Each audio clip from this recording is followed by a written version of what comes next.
Good morning or good afternoon when this video reaches you from Yami B TV. Wishing you all well, a bit gloomy down here at present, but this subject is a very, very big one.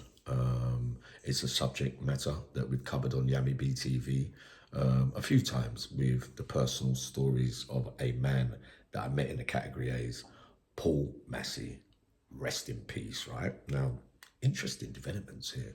First of all, right, a brief look at the history. Now, Osman warnings are the police giving you notice by way of in person handing you a piece of paper saying that, well, just letting you know that we've had information that your life is in serious danger, right?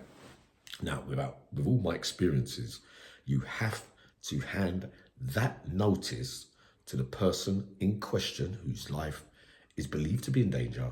You have to give them that letter or personally walk up to them and tell them, or at least phone them and tell them.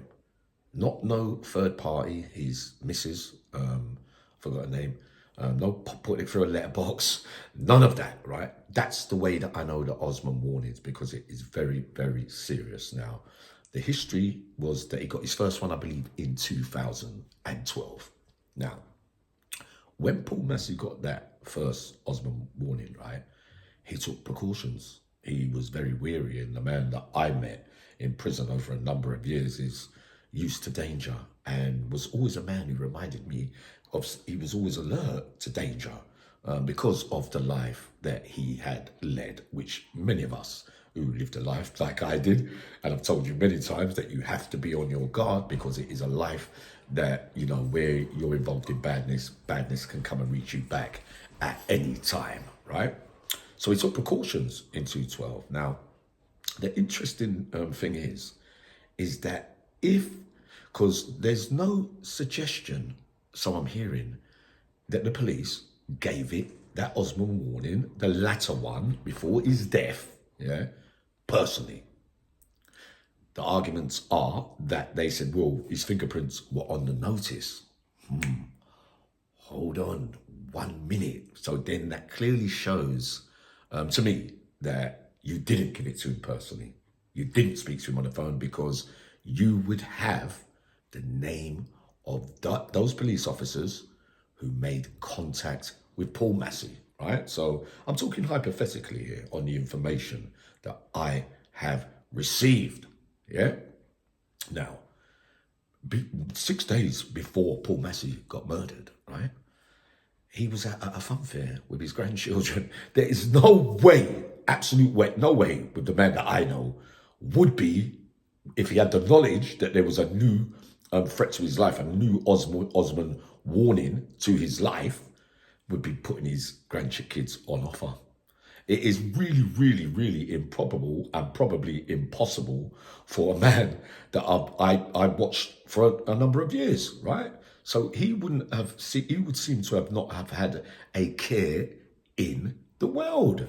No way would Paul Massey put his family in danger, knowing he would take it very seriously, because through the grapevine, Manchester, you remember he was in the throes, no matter what they say, if and buts, it's balanced.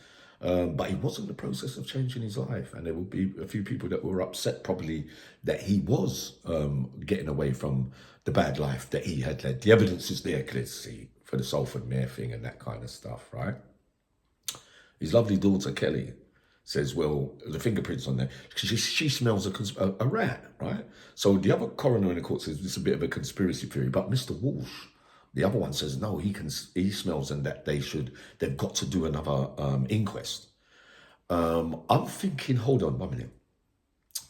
If you exhume up the body, because if she's saying that his fingers got shot, and it would be easy for, it's not such a big conspiracy theory if you think about this, because if he's buried, if the fingers are not in the grave or whatever, sorry to bring this up, or whatever, I don't see no point in exhuming the body and think, but if there's going to be a new inquest, they might have to, because of what young Kelly says.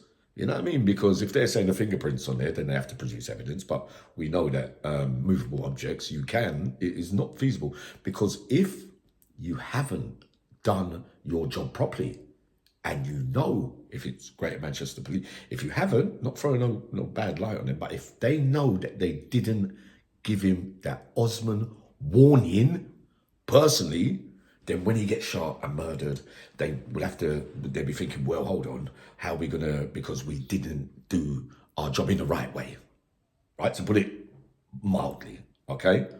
So they could be, I'm not going to set the cat amongst the pigeons, right? It's a very interesting development because there's no way again that if he knew that he's, and this is right prior to his death, you know. So walking down a shop in a supermarket all alone to go and buy a drink or two and some groceries or whatever he was doing in the store as seen on the video that night. Not a man that looks really too bothered about threats to his life. Not the man that I know.